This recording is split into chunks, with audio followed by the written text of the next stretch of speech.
What up, Edison Duelists? Robbie coming to you guys here with the fairy deck. As you guys can see in the thumbnail, this is the Tethys draw deck. So it's not quite like your fairy control that you see in Edison format nowadays. This is definitely a more like very hyper aggro. Try to draw your deck and just drop a giant Trigodia or Christia. So yep, the best card in the deck in my opinion outside of Christia is Tethys.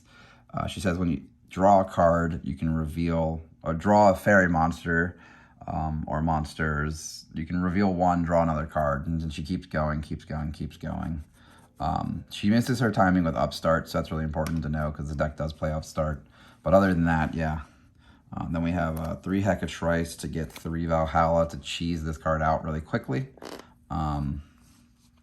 So those are like the good ones there. And then we have 3 Christia because it's Christia.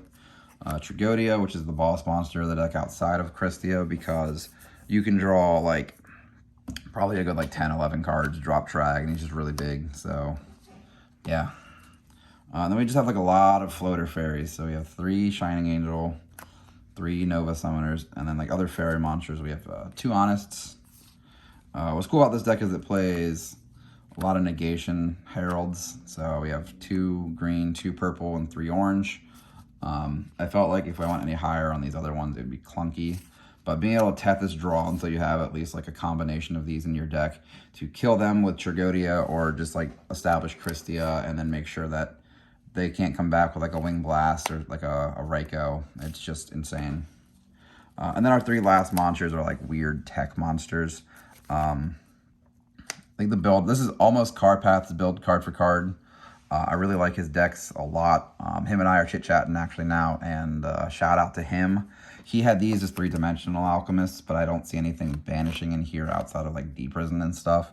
So my first one is 1 Soul of Purity Light.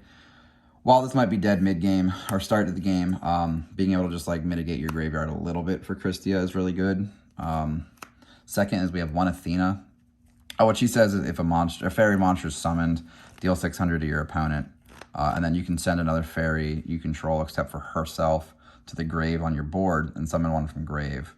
So if like early game you Herald of Orange Light, dump Christie out of the grave, you can Athena it back off of like Valhalla, normal summon, or special summon Athena, normal summon a guy, and then it's just there's Christia lock. So that little effect's kind of cool.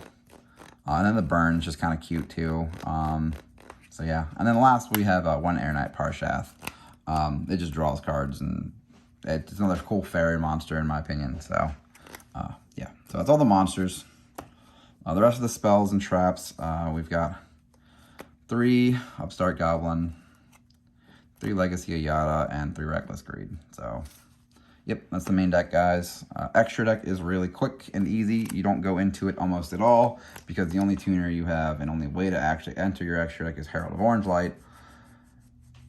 And you don't have Brain Control, Mind Control. So outside of that, all of these cards in the extra deck that are generic are pretty whatever.